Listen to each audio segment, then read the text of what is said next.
안녕하세요. 반갑습니다. 이금수입니다. 자, 여러분들 이번 시간에는요, 발해 공부합니다. 발해까지 공부하면요, 삼국에서 출발했었던 우리 고대사, 정치사가 모두 이제 끝나게 됩니다. 자, 여러분들 일단 발해에 대해서 여러분이 알고 있는 거 뭐가 있을까요? 대조영이라고 하는 고구려 사람이 세웠다. 알고 계시죠? 자, 그리고 통일신라와 발해가 있었던 이 시기를 우리는 뭐라고 한다? 남북국이라고 한다. 이 남북국 시대라고 하는 명칭 누가 처음으로 사용했는지 혹시 기억하실까요? 유득공입니다. 예, 조선 후기 실학자였던 유득공이라는 분이 처음으로 발해고라고 하는 책에서 언급을 했어요. 그 전에 그렇다 해서 발해에 대해서 전혀 관심을 안 가졌던 것은 아니지만 본격적으로 이제 발해에 대해서 관심을 가졌던 분이 바로 유득공. 그때부터 이제 그동안에는 우리가 너무 이 신라에 대해서만 집중을 해봤는데 알고 보니까 고구려 유민들이 세웠던 그 나라가 있었다. 그러니 이 발해도 통일신라와 동등한 관계를 두자. 이래서 남북국이라고 하는 명칭이 사용이 되는 겁니다. 자, 그리고 여러분들이 이제 오늘 수업을 원활하게 하기 위해서 두 가지를 더 기억하시면 되는데요. 일단 첫 번째, 발해는 우리 역사상 영토적으로 봤을 때는요, 가장 넓은 영토를 차지했던 나라입니다. 그러니까 바꿔 표현하자면 누구보다도 고구려보다도 더 넓은 영토를 차지했던 나라가 바로 발해가 됩니다. 얼마나요? 중국 당나라 역사를 기록한 신당서를 봤더니요, 사방 5,000리에 이른다라고 나와 있습니다.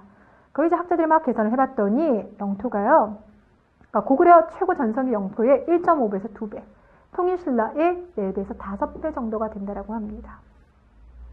됐나 해서 최대 영토를 확보했던 나라. 그럼 이렇게 이제 영토가 넓었다라고 하면 그만큼 거기에 이제 들어간 스토리가 많을 텐데요. 그런데 아쉽게도요, 별로 우리가 아는 게 없어요. 왜냐면 이 발해 쓴 사람들이 직접 썼던 역사책 있잖아요. 그 역사책이 지금 한 권도 남아있지 않습니다. 그러니까 발해 정사가 없어요. 그러니까 발해 역사를 이야기할 때는요, 다 주변국들에 남아있는 여러 가지 역사를 모아서 우리가 파악할 수가 있다는 겁니다.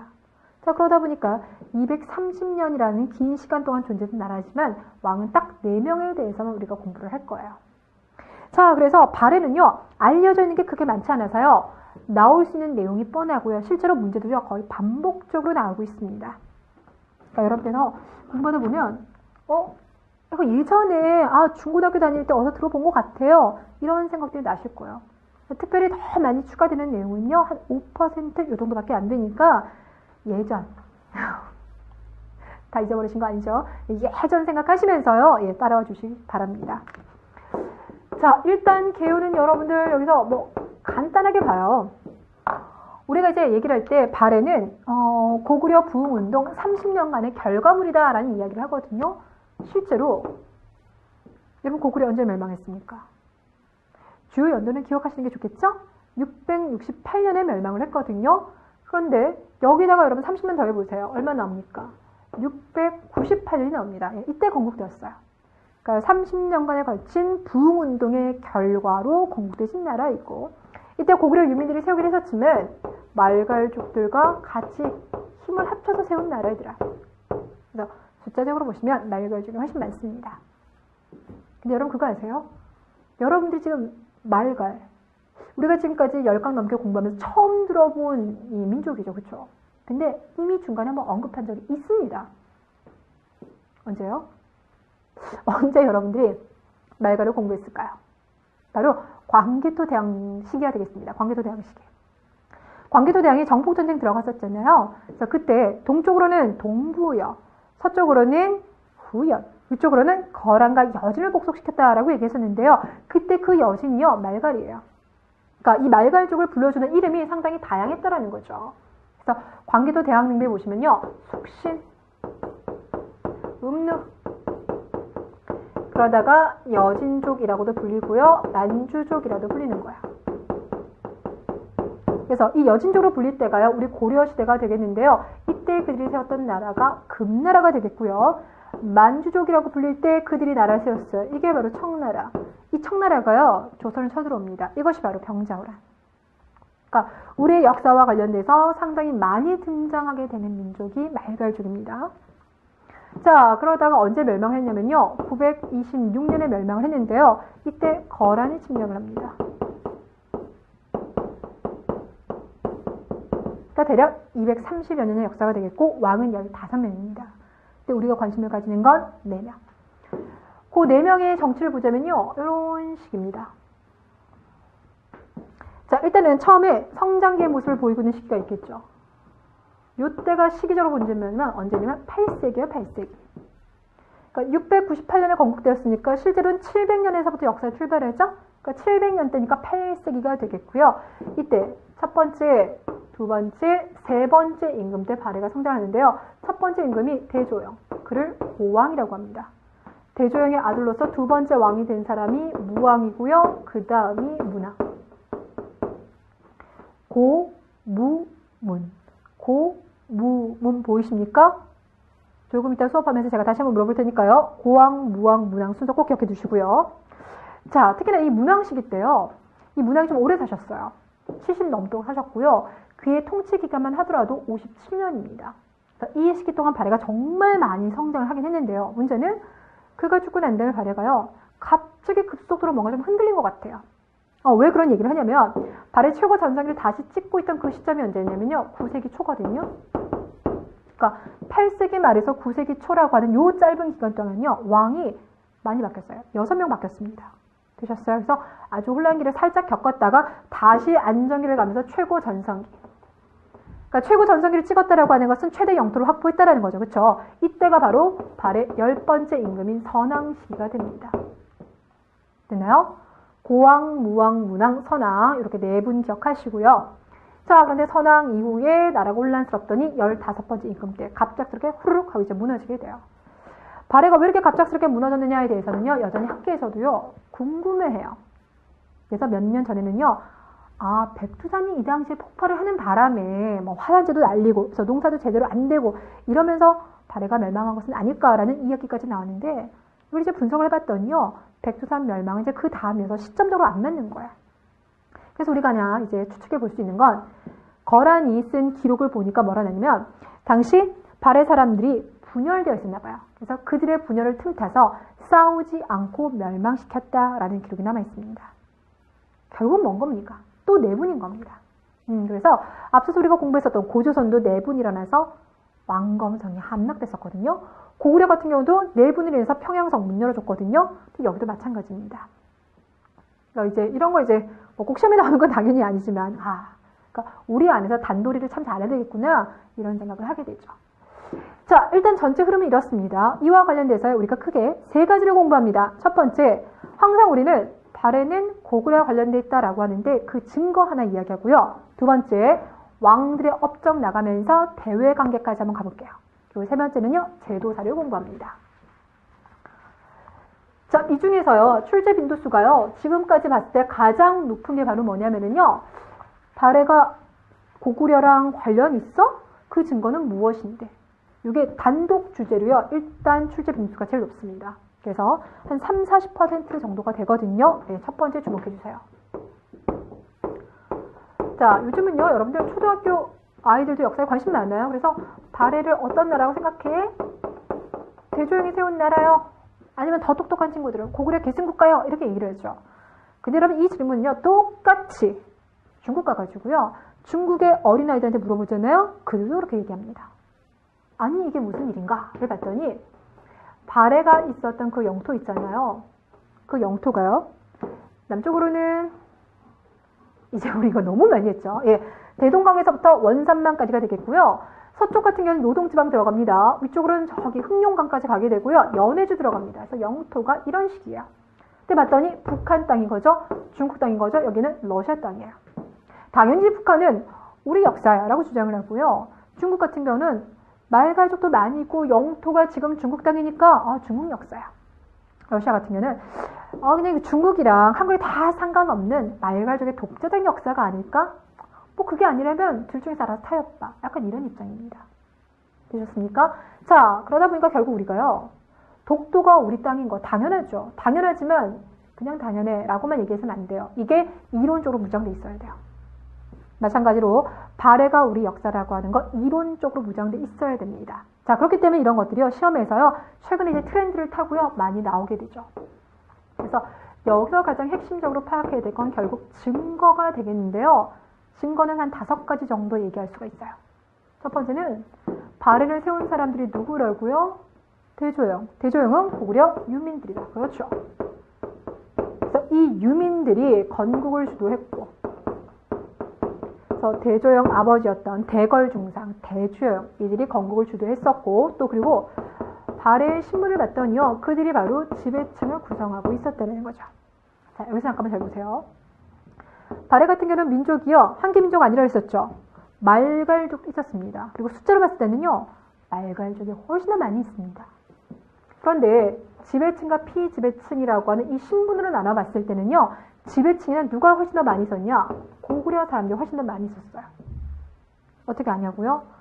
학자들이요, 그 발해 귀족들의 명단 있잖아요. 그 성씨를 막 분석을 해봤어요. 분석을 해봤더니 왕족인 대씨를 비롯해서 고구려 사람인 고씨를 비롯해서 고구려에서 나온 성들이요, 많이 보이더라 이거예요. 그게 한 85% 정도가 됩니다. 물론 그렇다고 해서 말갈족이 지배층으로 안 들어온 건 아니에요. 하지만 그 비율이 절대적으로 고구려인들이 많았고요. 말갈족 같은 경우는요, 피지배층에서 훨씬 더 많았다는 겁니다. 그러니까 저 어렸을 때는요, 단순한 그냥 고구려인들의 지배층, 말갈족이 피지배층 이렇게 갔는데요. 요즘은 그렇게 안 바라보죠. 어떻게 다 말갈족이 피지배층만 되겠습니까? 그래서 비율로 봤을 때 고구려인들의 지배층이 훨씬 더 많았다. 이렇게 해석을 해주는 거죠. 되셨나요? 자, 두 번째. 발해가요, 주변에는 여러 나라들과 대외 관계를 맺습니다. 근데 그 대외 관계 중에서 처음부터 끝까지. 됐나요? 처음부터 끝까지 친선 관계를 맺었던 나라가 있는데요. 이 나라가 누구냐? 일본입니다. 자, 조금 있다가 두 번째 주제 하면서 다시 한번 물어볼 거니까요. 정신줄 꽉 잡아주세요. 그래서 일본에다가 외교 문서를 보냈어요. 이때 왕들이 누가 나올 거냐면, 그럼 발해 두 번째 왕이 누구라고요? 무왕. 세 번째 왕이 문왕. 바로 그들이 나와줄 텐데, 무왕이 보냈던 외교 문서를 봤더니 우리 발해는 옛 고구려의 영토를 회복하고 부여의 풍속을 이어받았다. 옛 고구려의 영토를 회복하고 부여의 풍속을 이어받았다. 이렇게 나와 있어요. 실제 또 기출에서요, 고구려 가로, 부여 가로 이러면서 문제 냈습니다. 그러니까 부여에서 내려온 사람이 고구려를 세웠고 다시 고구려에서 발에 이어지는 지배층들 간의 같은 혈통이라고 강조하고 있다는 걸 확인할 수 있겠죠. 세 번째 왕이 문왕인데요. 이 문왕이 일본에서 뭐라고 하냐면 나 고려 국왕 대흥문은 이렇게 얘기합니다. 나 고려 국왕 대흥문은. 예전에는 이제 고구려라고 하지 않았어요. 구려라고 했었고요. 그 구려가 바로 고려입니다. 그러셨어요. 그러니까 나 발해 국왕이 아니라 나 고려 국왕 대흥문은 이렇게 얘기했던 거. 외교문서에서 확인해 볼 수 있고요. 또 하나는 일본과 교류를 많이 하다 보니까 일본의 여러 가지 기록이 남아있겠죠. 자, 그 기록을 봤더니 대조영은 고구려 사람들이고 그 고구려 유민들을 이끌고 발해라는 나라를 세웠다. 블라 블라 블라 이렇게 나와 있습니다. 됐죠? 자, 그리고 무엇보다 문화를 확인해 볼 수 있어요. 여러분, 이 발해라고 하는 나라의 문화는요, 여러 가지 문화가 뒤섞였어요. 일종의 햄버거 같다고 생각하시면 되는데 그 문화의 가장 밑바탕 있잖아요. 어떻게 빵으로 갈까요? 아니면 고기로 갈까요?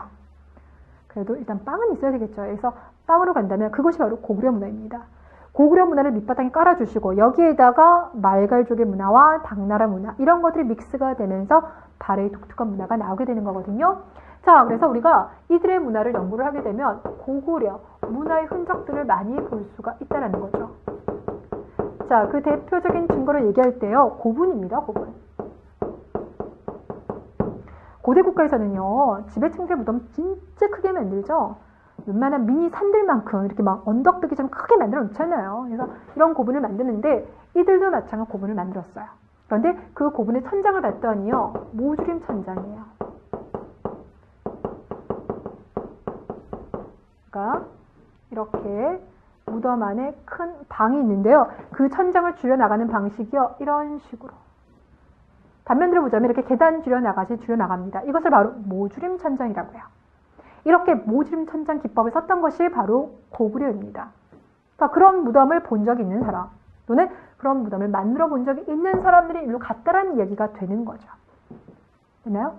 그것을 우리가 이제 알 수 있는 두 개의 무덤이 있는데요. 하나가 정효공주라는 공주의 무덤이고요. 또 하나가 정혜공주의 무덤입니다.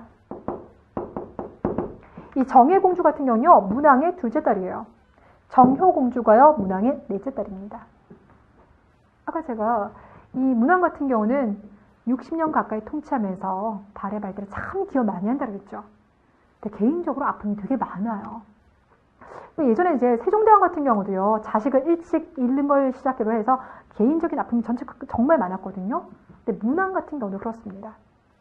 그래서 여담이지만 첫째 아들도 일찍 죽어요. 첫째 딸도 일찍 죽고요. 둘째, 넷째, 사위, 손자 다 일찍 많이 죽습니다. 그런 이제 안타까운 마음에 무덤을 참 잘 만들어줬을 거예요. 그 흔적이 남아있는데 하나같이 무덤에 이 천장이 어떻게 생겼다고요? 이런 바로 모지림 천장 기법으로 생겼다고요. 됐습니까? 단 차이가 있는 것이 둘째고 넷째다 보니까 둘째 같은 경우는 무덤 스타일이 전체적으로 고구려 느낌이 많이 나요. 근데 넷째 같은 경우는요, 당나라 문화가 들어와요. 그래서 무덤 안이 이제 벽돌로 만들어집니다. 우리는 기본적으로 벽돌 무덤 안 만든다고 얘기했었죠. 왜요? 아니 워낙 화강암이 많아요. 산이 많기 때문에 그 화강암 깎아가지고요, 그냥 널찍한 판때기로 만들어버리면 되는데 굳이 앉아서 그 화강암을 벽돌 모양으로 자르고 있으면요, 정신분열 옵니다, 여러분들. 이런 벽돌은요, 흙이 많은, 그러니까 황토가 많이는 중국에서 나오는 기법이거든요. 그래서 우리가 그런 거 보고 벽돌 무덤이 등장한 것은 당나라 문화의 영향을 받은 것이다, 이렇게 해석을 합니다.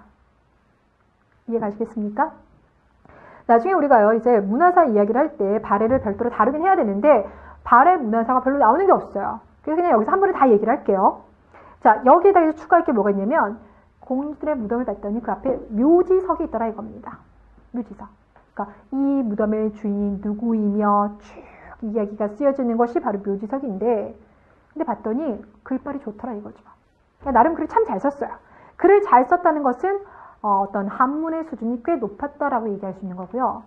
당시 이제 중국 당나라에서 글을 쓸 때 어떻게 했냐면 4글자 또는 6글자 이렇게 딱딱 맞춰 쓰는 방식. 이걸 바로 사륙변려체라고 하는데 그런 사륙변려체가 여기서 보이고 있어요. 그러니 발해가 참 글빨이 좋았구나, 이렇게 해석을 하는 것이죠. 됐나요? 나중에 여러분들 정혜공주, 정효공주 많이 헷갈릴 거니까요. 제가 이제 평상 때 하는 조금 시답지 않은 암기법을 알려드리자면, 자식을 먼저 보낸 문왕의 마음이 얼마나 찢어지겠습니까? 그러니까 맨날 나오는 건 한숨밖에 없어요. 한숨 어떻게 해요? 휴, 휴, 이렇게 하겠죠. 설마 휴 이렇게 하진 않겠죠. 한숨 쉰다 생각하셔서 휴 이렇게. 화면 보시면서 욕 안 하셨으면 좋겠습니다. 예, 자, 그래서 일단 고분에 있는 모지림 천장 기억해 주시고요. 두 번째, 온돌. 여러분 전 세계에서요, 우리가 특허권 가지고 있는 거 몇 가지가 있죠. 그 중에 하나가 김치, 그리고 또 하나가 온돌입니다. 그래서 김치나 비빔밥 온돌 이런 것들은요, 우리 발음 그대로 영문식으로 표기를 합니다. 그래서 온돌도요, 전 세계에서요, 이 구들짝을 통해서요, 아랫바닥을 뜨뜻하게 짚히는 거, 이거 우리밖에 없습니다. 중국도 여러분들 침대 문화예요. 그래서 다 이게 공기를 데피는 방식이거든요. 그래서 이러한 온돌이 고구려 이어서 발해에서도 나타난다는 거, 우리 민족이라고 얘기할 수 있겠죠. 자, 그 다음 침이라고 들어보셨습니까? 침이라고 하면요, 이렇게 궁궐 같은 큰 건물을 만들었을 때요, 요 가운데 부분 있죠, 가운데 지붕 부분, 여기 끝을 장식할 때 올리는 걸 바로 침이라고 하는데요, 그 고구려 침의 양식 그대로 엿보이고 있더라. 그 다음 기와를 올립니다. 기와를 올리는데 그 기와의 모습이요, 연꽃무늬가 들어가 있어요. 근데 연꽃무늬는 발에만 쓴 거 아니고요, 고구려 쓴 것만 아니에요. 삼국이 다 썼어요. 단 모습 차이가 신라 같은 경우나 이제 백제 같은 경우는 이런 식으로요, 그러니까 이런 식으로, 이런 식의 모습이 돼 있어요. 그러니까 붙어 있는 모습이죠. 근데 발해 같은 경우는 모습이 어떻게 돼 있냐면 이렇게 돼 있어요. 그러니까 특징이 보이면 이렇게 여기 같은 경우는 좀 붙어 있는데 여기는 떨어져 있죠, 그렇죠? 고구려는 그래도 좀 가까이 그나마 붙어 있는데 발은 좀 널찍널찍하게 떨어뜨려 놨습니다.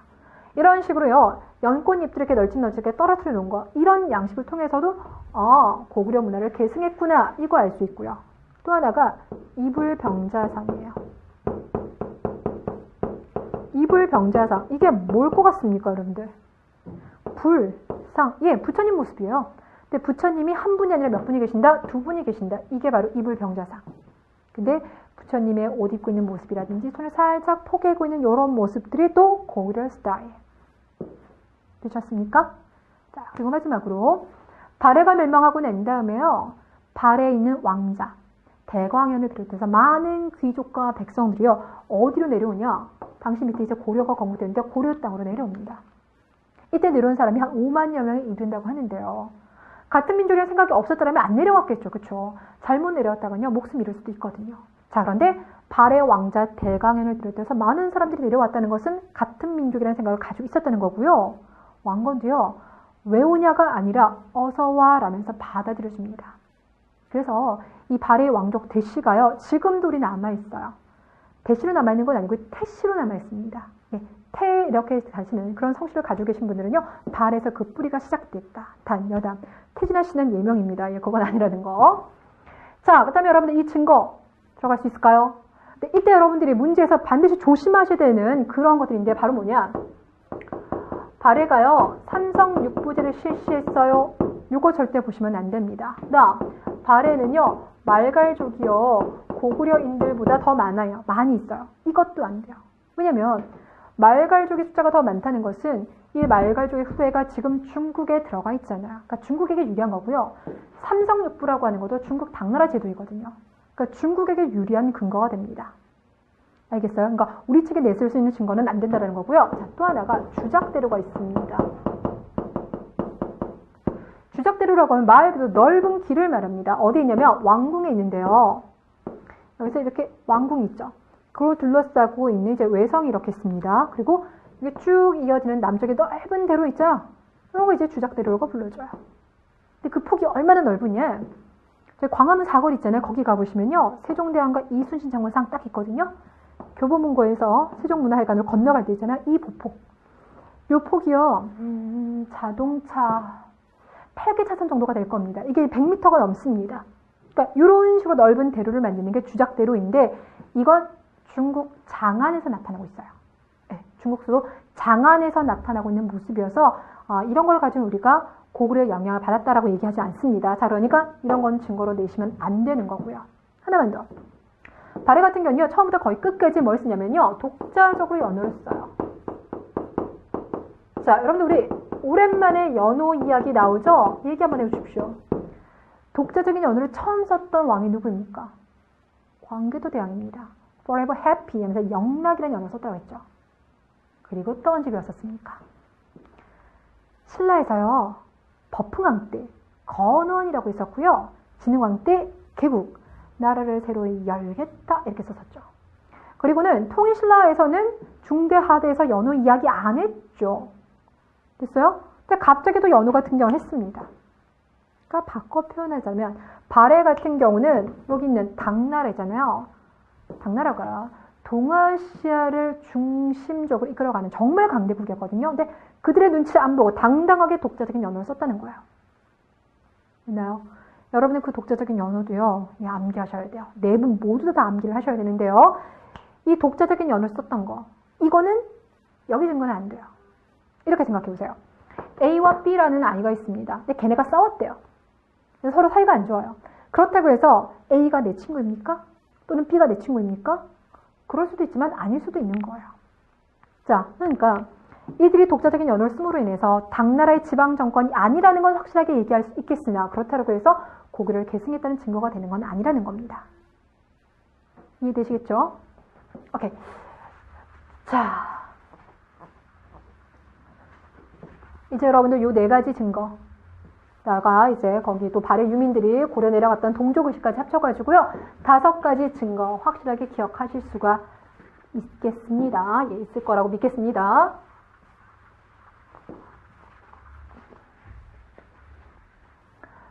자, 이제는 여러분들 본격적인 발해 정치사 이야기 한번 해볼게요. 여기는요, 정말 여러 가지 이야기들이요, 예, 쏟아질 거예요. 네 분밖에 등장을 하지는 않겠지만, 다양한 이야기들이 쏟아질 거면서, 나중에 문제에서 보시면요, 이게 이제 믹스가 돼서 나올 거예요. 그러니까 여러분들은 각 왕의 업적을 잘 비교를 하셔야 되는데요. 일단 첫 번째는요,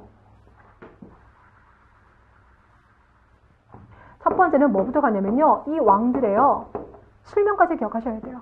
원래 이름이 무엇인지. 우리가 고구려 왕, 백제 신라왕을 배울 때는요, 그래서 내무랑에 본 이름이 김머식인지 이렇게 우리 안 배웠습니다. 그쵸?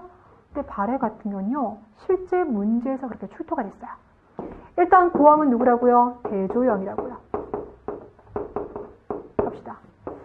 자, 그럼 대조영 이야기를 한다라면 일단 발해의 건국 이야기 안 할 수 없겠죠. 자, 고구려가 멸망하고 난 다음에요, 당나라 같은 경우는 고구려 유민들을 끌고 갑니다. 어디로 가냐? 유동저로 끌고 가요. 그리고 여기에다가 고구려 유민뿐만 아니라 말갈족, 또 거란족, 그들을요 여기서 모아서 한꺼번에 이제 감비를 했습니다.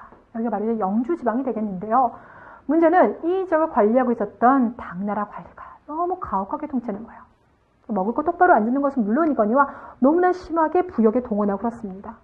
거기다가 흉년까지 닥쳤어요. 그러다 보니 여기 있는 사람들이 사는 게 막만하지 않겠죠. 결국 거란족들이 당나라를 상대로 해서 이제 반란을 일으키게 됩니다. 막 혼란스러운 상황이 됐어요. 이렇게 혼란스러워지자 대조영과 말갈족이 결국 어떻게 할까요? 당나라를 피해서 옮겨가게 갑니다. 그래서 쭉 이동을 해요. 글자는 지울게요. 그래서 이렇게 이동을 하게 되는데 중간에 당나라 군대와 한판 붙습니다. 정말 제대로 한번 붙지만 천문령이라고 하는 전투에서 승리하면서 결국 당군의 추적을 뿌리치고 쭉쭉 올라가요. 그래서 출발한 지 약 1000km, 어마어마하게 멀죠. 그래서 지금의 중국 길림성 돈화현에 보면은 동모산이라고 있어요. 그 동모산에 안착하고 나라를 세우게 됩니다. 길림성 돈화현에 가면 동모산이라고 있는데 여기에다가 나라를 건국하더라. 그러면서 맨 처음에는 나라 이름을 뭐라고 하냐? 진국 이렇게 불러줬어요. 아, 그 진나라의 진도 생각나시고 그렇죠? 진국이라 불러주다가 나라가 이렇게 건국되니까 당나라 나중에 인정 안 할 수가 없는 거예요. 그래서 뭐라고 하냐? 그래 좋아. 이들을 발해, 군왕 이렇게 내가 불러주겠어 라고 얘기하는 겁니다. 여기에서 이제 발해라고 하는 국호가 등장하게 돼요. 되셨나요?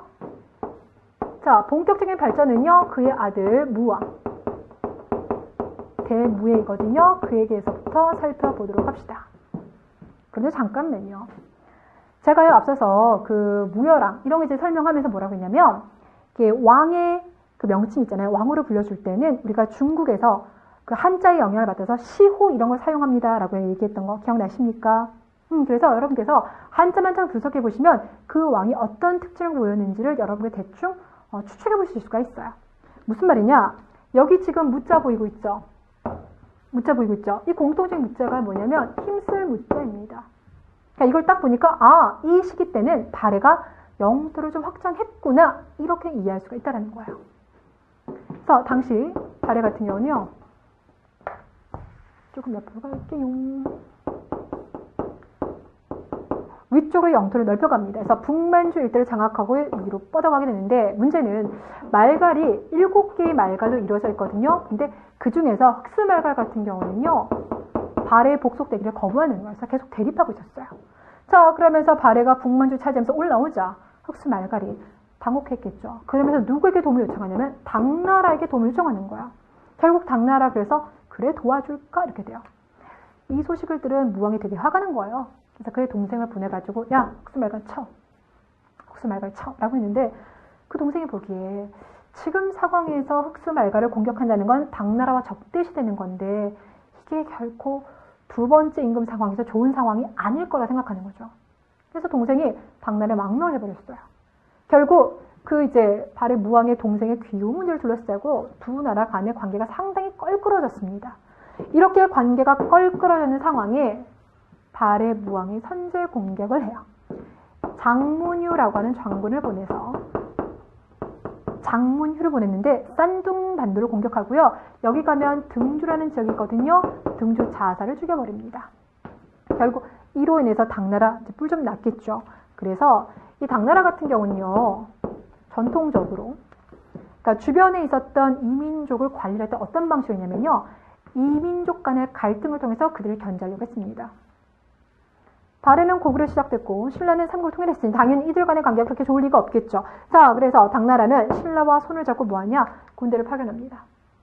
그 당시 너무 추운 곳에다가 또 눈까지 많이 왔다라고 합니다. 결국 그래서 중간에 이제 돌아오게 되는데요.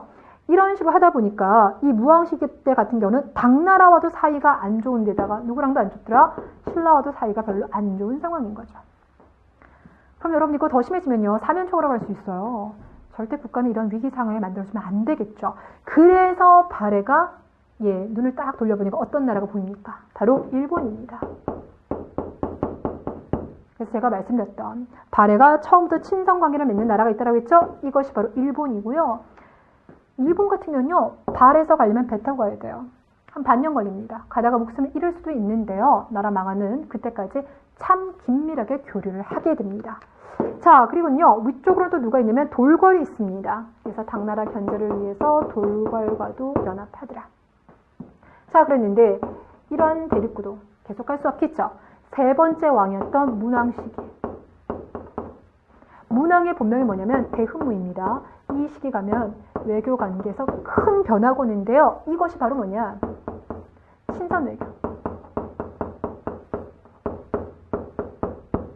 그러니까 친선외교라고 하는 건 발해가 일본과 맺고 있는 친선관계 여전히 유지하면서 당나라와도 친선관계를 맺고 누구와도 신라와도 친선관계를 맺더라 이겁니다. 되나요? 그럼 여러분들이 지금 제가 써놓은 거 딱 그린 걸 보고요. 어느 나라와 친선관계가 지금 가장 활발하게 이루어진다는 거 확인할 수가 있어요. 예, 맞습니다. 당나라입니다. 이게 사람이요, 이렇게 늦바람이 무섭다고요. 그러니까 그동안 적대시하다가 친선관계를 맺기 시작하면서 엄청 교류를 해요. 그래서 문왕시기만 하더라도요, 한 60여 차례 사신을 보냈다고 합니다. 사신만 간 것이 아니라요, 유학생들도 갔어요. 여기서 잠깐. 당나라에서도요, 신라에서도요, 당나라에 엄청나게 많은 유학생들이 갔었죠. 우리는 그 유학생들을 도당 유학생들이라고 했었고요. 그럼 신라에서 간 학생들, 발에서 간 학생들, 또 다른 나라에서 온 학생들이 당나라에서 과거 시험 봅니다. 그게 바로 뭐라고요? 손님 빈자에 써서 빈공과라고 말씀했죠. 그럼 빈공과에서 일단 신라 학생들이 가장 많이 합격하긴 하지만 발해 학생들이 이제 합격도 보이기 시작합니다. 이해되시겠습니까? 오케이, 좋습니다. 자, 뿐만 아니라 당나라에서 많은 문화가 들어와요. 앞서 우리가 얘기했었던 삼성 육부지를 비롯해서 또 많은 문물이 들어오게 됩니다. 이해됐나요? 자, 그리고 또 신라와의 껄끄러운 관계도 어느 정도 회복이 된 것 같죠. 자, 그런데 이 회복을요, 자, 이렇게 접근해 봅시다. 우리 앞서서 지금 발해가 맨 처음에 도주를 정했던 곳이 어디라고 했었습니까? 동모산 이렇게 줬죠. 근데 이 동모산이요, 말 그대로 산이에요. 주몽이 맨 처음에도 나라를 세울 때요, 이 산 쪽에 세웠습니다. 절본에 세웠는데 산 같은 경우 방어하긴 좋지만 백성들이 농사짓기 너무 힘들어요. 그래서 어느 정도 나라의 기반을 잡게 되면은 이제 다른 평평한 지역으로 도읍지를 옮기게 되는데 발해도 마찬가지입니다. 근데 놀라운 것은요, 발해가요, 수도를 4번 옮깁니다. 되게 많이 옮기죠. 그 4번을 보시면요, 일단 위치상으로요, 가운데 중간입니다. 여기 이제 중경이에요. 여기다가 서쪽, 서경, 동경, 남경, 그리고 위쪽에서는 뭘까요? 북경? 네, 북경이라고 하지 않고요. 수도이기 때문에 여기 이제 상경이라고 합니다. 중경, 서경, 동경, 남경, 북경이 아니라 상경. 이렇게 이제 5개 수도를 만들고 난 다음에 일단 동모산에서요, 중경으로 먼저 내려왔어요. 넓은 토지를 찾아서. 이때가 뭐 무왕이라는 썰도 있고 문왕이라는 썰도 있기 때문에 그건 시험에서 물어보지 않습니다. 자, 그런데 요 이제 나중에 다시 또 어디로 옮기냐면 상경으로 옮겨요. 왜 옮겼느냐? 당시 중국에서요, 중국 당나라를 흔드는 아주 위험한 난이 하나 일어납니다. 이것이 바로 안사의 난. 다른 거 다 포기하고요. 여러분, 당나라 있을 때 생각나는 여인 없어요? 그러니까 중국 그 미녀를 상징하는 대표적인 사람, 피부가 정말 하얗다는, 바로 양귀비죠. 그 양귀비가 바로 요 시대 인물이 되겠는데, 그 양귀비를 너무나 사랑했던 중국의 황제가 바로 현종입니다. 그런데 이제 문제는요, 양귀비네 집안에 너무 많은 권력을 주다 보니까 이들 집안이 부패하게 되고 또 왕이 정사를 똑바로 돌보지 못합니다. 그래서 당나라가 한번 가다가요, 휘청하는 시기가 있어요. 그때가 바로 이 시기인 거예요. 그래서 안록상과 사사명이라는 사람이 난을 일으키면서 나라가 한번 휘청거리는데, 당나라에서 벌어지는 이러한 정책 변동이 발해에게 영향을 줄까봐 위쪽으로 슉 올라가는 거예요. 그래서 상경으로 갔어요. 상경으로 갔던 시기가 바로 문왕 시기예요. 됐나요? 그러다가 또 다시 한번 내려옵니다. 어디로 가냐? 동경으로 갑니다. 그러다가 5번째 임금 성왕이라고 있는데, 암기는 안 하셔도 돼요. 5번째 임금 성왕이라고 있는데, 성왕시기 되면 다시 상경으로 갑니다. 여러분들에게요, 이동 경로를 외워달라는 말씀은 안 드릴게요. 아직까지는 그렇게 막 화살표, 어디서 출발해서 어디까지 갔냐, 그렇게는 안 나는데, 적어도 문왕 시기 때 수도를 상경 갔다가 다시 동경 갔다가 옮겼다. 그러니까 수도를 가장 많이 천도하는 왕이 문왕이다. 이 정도는 제가 부탁을 드리겠습니다. 되셨습니까? 동호산에 있다가 중경 내려왔다가 상경 갔다가 동경 갔다가 다시 상경. 그래서 발해의 가장 오래된 도읍지가 바로 상경입니다. 그러니까 발해와 관련된 여러 가지 문화 유적을 볼 때는요, 우리가 이 상경 이야기를 정말 많이 해요. 됐죠?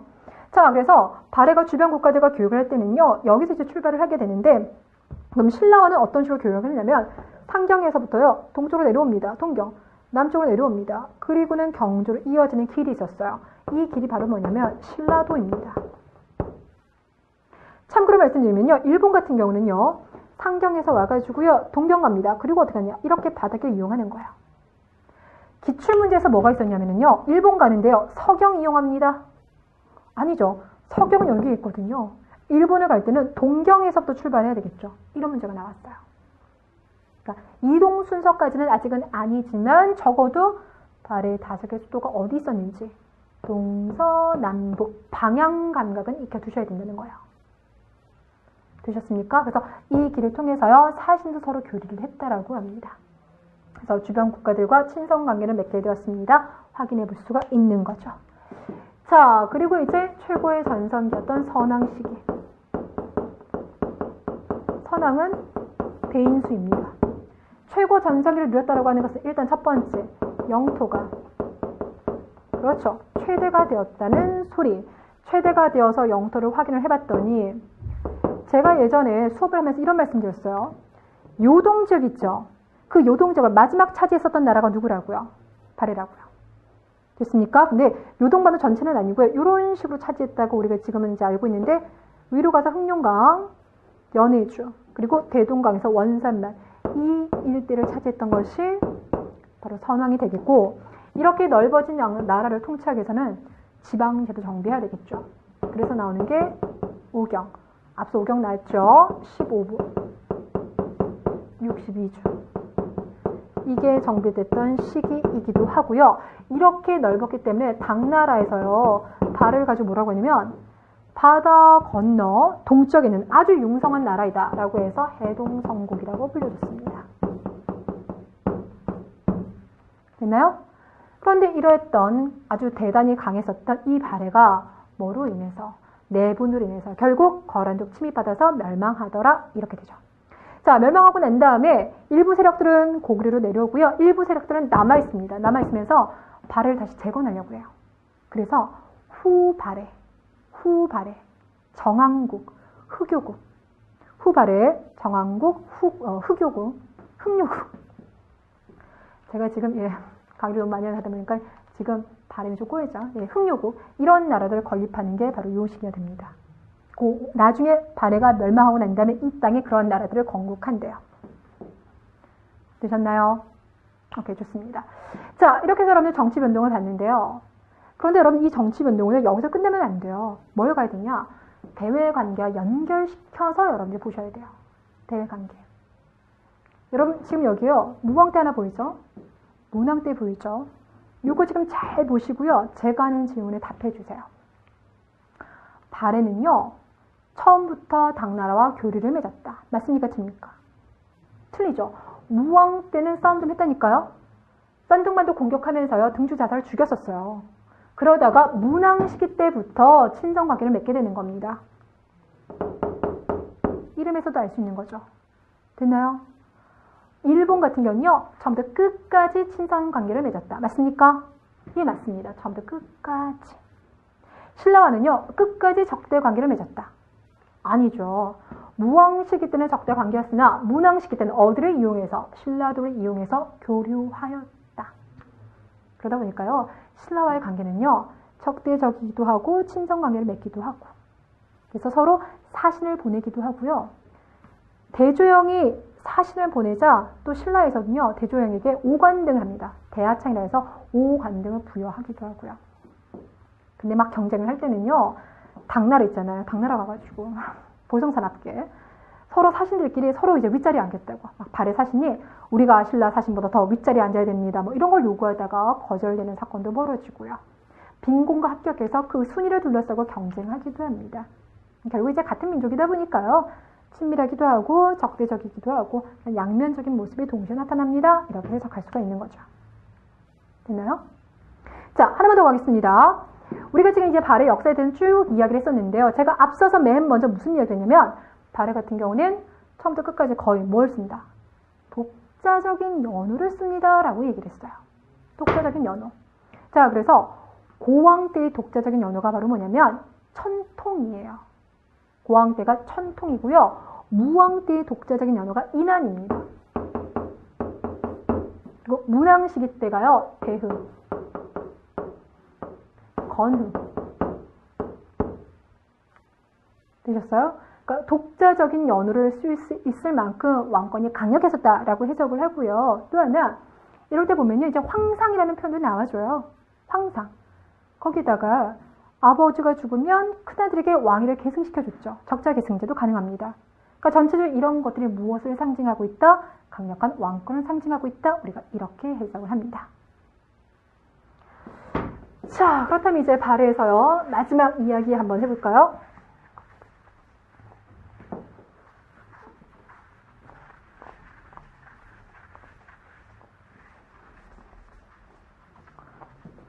제가 뭐 그렇게 장신이 아니다 보니까 바닥에 뭔가 하나 깔고 있었는데 그게 자꾸 이렇게 삑삑 소리가 나죠. 소리 날 때마다 여러분 학습에 방해가 될까봐요. 되게 긴장돼요. 그래서 소리 나고 나면 저도 모르게 이렇게 다음에 무슨 말을 하지? 정신줄을 확 놓게 되거든요. 자, 이제 마지막으로 여러분과 제가 함께 이야기를 하게 될 것은요. 발해의 여러 가지 통치 제도가 되겠는데요. 발해의 통치 제도.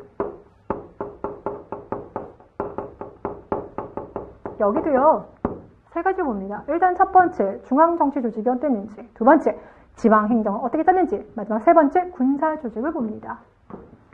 자, 일단 중앙정치 조직을 볼 텐데요. 앞서서 제가 뭐라고 말씀드렸냐면 발해 같은 경우는 당나라의 무엇을 받아들였다? 삼성육부제를 수용했습니다. 라고 말했었죠. 그런데 조심하세요. 받아들일 수는 있어요. 좋은 거 있으면 받아들여야 되겠죠. 하지만 그것이요. 똑같은 게 아니라는 거죠. 독자적으로 운영했다라는 겁니다. 독자적 운영. 그러니까 어떤 식으로 운영했는지 당나라와 비교시켜서 한번 보여드릴게요. 당나라에서 이제 세계성이다 그러면요. 중서성, 문화성, 상서성이라고 하고요. 그들 간의 역할 차이에서 뭐 한쪽이 더 힘을 많이 가지고 있다. 그런 건 아닙니다. 3분의 1, 3분의 1, 3분의 1 거의 이제 비등하게 가고요. 그 중에서 상서성 같은 경우는요. 실제로 정책을 집행하는 역할을 합니다. 그래서 이, 호, 예, 병, 형, 공이라고 하는 육부가 바로 여기에 딸려 있어요. 자, 반면에 발해 같은 경우는 일단 명칭부터 달라요. 뭐라고 하냐? 정당성, 선조성, 중대성. 이렇게 보는데 실제 분석을 해봤더니요. 이 정당성이요. 거의 모든 권력을 장악하고 있더라 이거예요. 중요한 정책을 결정하는 것도 여기 있고요. 왕이 내린 어떤 정책적 결정을 실행하는 것도 여기서 하더라 이겁니다. 그래서 우리가 이제 뭐라고 생각하냐면 정당성은 발해 귀족들이 모여있는 발해 귀족의 대표자 회의거든요. 그러니까 이 대표자 회의를 통해서 발해 귀족들이 정치에 참여했구나 이렇게 해석을 하고요. 이 정당성의 최고 수장을 뭐라고 하냐면 대내상이라고 하는데 이 대내상을 발해의 수상, 그러니까 지금을 알면 국무총리를 해석을 해주는 거죠. 자, 그리고 이 정당성에요. 육부까지 딸려줍니다. 그러니까 육부가요. 근데 이름이 좀 달라요. 어떻게 했냐? 충, 인, 의, 지, 예, 신 이렇게 명칭을 써요. 그러니까 여기서 이, 호, 예, 병, 형, 공이라고 썼었던 그런 명칭과 다르게 충, 인, 의, 지, 예, 신 유교적인 거죠. 예, 맞습니다. 그러니까 유교적인 명칭을 썼다라는 거예요. 자, 그리고 여기서부터 여기까지 묶어줄게요. 여기는 좌사정에서 담당을 합니다. 여기서부터 여기까지는 묶어서 우사정에서 담당을 합니다. 그리고 그들은요, 정당성 밑에 있습니다. 그러니까 정책을 결정하고 실제로 실행하는 일까지 다 하고 있어요. 이해 가시겠죠? 그러니까 그만큼 정당성 중심으로 움직이고 있더라. 그러니까 시험에서요. 화백회의와 비슷한 기능을 했었던 발의 통치기구 하면 뭐 찾아주시면 되는 거예요? 정당성 찾아주시면 되는 겁니다. 이해되시겠습니까? 그러니까 바로 이러한 측면에서 다른 이런 당나라와의 삼성육부와는 모습이 다르구나라는 걸 이제 우리가 확인해 볼 수가 있는 거고요. 자, 그 다음 여기 나와 있는 이 삼성육부 조직 말고요. 또 하나 우리가 주목해야 될 조직이 있습니다. 바로 뭐가 있냐면 우리 앞서서 신라 이야기를 하면서요. 신라에는 관리들을 감찰하는 조직이 있습니다. 이런 얘기 있었잖아요. 근데 여기도 그게 있더라는 겁니다. 여러분 일단 한번 맞춰보세요. 중정대가 있습니다. 주자감이 있습니다. 둘 다 이제 발해의 조직이 되겠는데 이 중에서요. 감찰을 담당했었던 기구는 어디가 되겠습니까? 감찰. 중정대예요.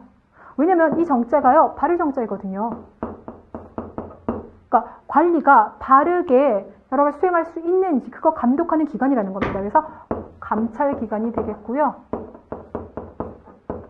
이것이 신라로 말하면 사정부. 여기서도 발을 정자 쓰는 겁니다. 되셨어요? 그럼 주자감이라는 거 바로 뭐냐면 교육기관이에요. 신라로 말하면 교육기관이 뭐가 있을까요? 국학. 이렇게 보는 거죠. 됐나요? 시험에서는 단순 이런 문제도 꼭 나와줍니다. 그러니까 기억을 하면 꼭 정자, 발을 정자, 감찰 기억해 주시고요. 시험에서요. 예전에 이렇게 나온 거 있었어요. 국자감 이렇게 들어간 경우가 있었습니다. 근데 이제 국자감 같은 경우는요. 당나라에서 쓰는 명칭이에요. 그거는 빼주시고요. 그러니까 주자감과 국각 요거 명칭 조심하시고요. 두 번째 지방입니다.